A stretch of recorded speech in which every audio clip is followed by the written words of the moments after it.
पाकिस्तान के जो मखसूस हालात में मैं ये समझता हूँ this is the right time कि प्राइम मिनिस्टर साहब, चूंकि अब उनको सुप्रीम कोर्ट उन्होंने कहा कि वो जाएंगे, चूंकि इससे कबल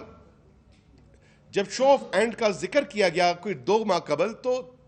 तमाम पॉलिटिकल पार्टीज ने उसको इंडोर्स किया, उसकी हिमायत की। और मैंने जो कमेटी का आपको बताया, ये तमाम जमातें पास्ट में शो ऑफ एंड कह लें या ओपन बैलेट, यानी सीक्रेट बैलेट का खात्मा सेनेट की हद तक, ये उसकी हिमायत ही रहे हैं। और आज चूंकि एक हॉस्टाइल कैंप में चले गए हैं वो पार्टीज, वो जमातें जो अपने आप को डेमोक्रेट्स कहते हैं, वो